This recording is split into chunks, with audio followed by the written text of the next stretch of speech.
ভালেই লাগিছে, ল'ৰাই ভালকৈ পাছ কৰিছে।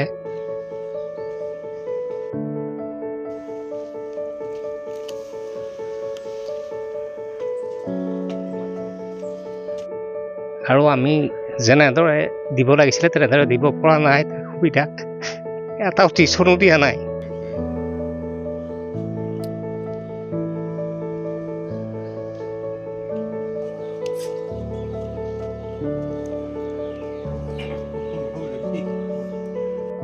টিউশ্যন আমি দিব পৰা নাই, আৰু কিতাপ পত্ৰ দৰকাৰ হ'লেও বেলেগক কওঁ, কোনোবাই কিতাপ এখন দিয়ে, তেনেকৈ ওচৰৰ মানুহে এঘৰে কিতাপখিনিয়ে দিলে। ধৰক সি ব্যৱহাৰ কৰা নকৰা পিছৰ কথা, কিন্তু নোটছবিলাক চব এই ওচৰৰ মানুহ এঘৰে দিলে।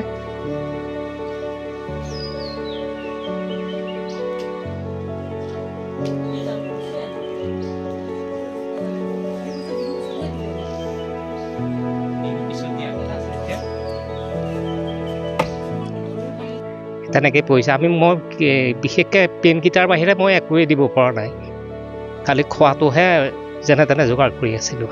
হ'ব, কোনোবাই যদি সহায় কৰে নিশ্চয় আগবাঢ়িব পাৰিব, কিন্তু মোৰ ইমানখিনি আগতে চাইকেলৰ ব্যৱসায় আছিলে, আজিকালি চাইকেলৰ চব বাইকেই হৈ গ'ল, চাইকেলৰ ব্যৱসায়টো কমি যোৱাৰ কাৰণে মানে এতিয়া এই খেতি বাতিতে লাগি আছোঁ, খেতি বাতি কৰি চলিহে আছোঁ আৰু। কিন্তু কিমান দূৰ আগবঢ়াব পাৰোঁ ঈশ্বৰে জানে আৰু। সেইটো ল'ৰা কি হৈ গৈছে?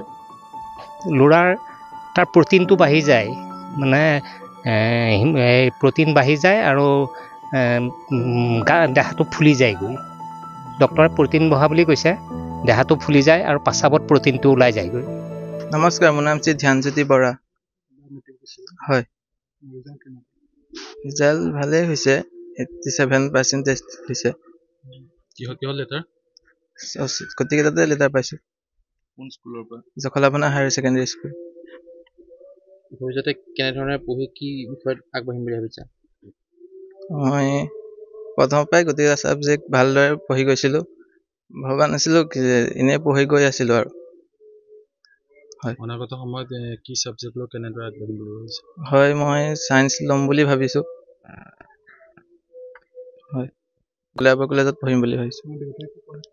মোৰ দেউতাই খেতি বাতি কৰে, নাই পাৰিম বুলি ভাবিছোঁ। হয়, মেট্ৰিক দিয়াৰ সময়তে অকণমান গাৰ অসুস্থতা হৈছিলে, তাৰপিছত ভাল পাইছোঁ এতিয়া। হয়, মই আজিও চেকআপত গৈ আছিলোঁ, তাৰপিছত উভতি আহিলোঁ আৰু আধা বাটৰ পৰা। গুৱাহাটী গৈছিলোঁ, মেডিকেল গৈ আছিলোঁ, তাৰপিছত ৰিজাল্টটো পাই উভতি আহিলোঁ, চেকআপত গৈ আছিলোঁ। এতিয়া গা ভাল হৈছে নে নাই? হয়, এতিয়া ভাল পাইছোঁ, এনেই চেকআপত গৈছিলোঁ, পিছত গ'লেও হ'ব।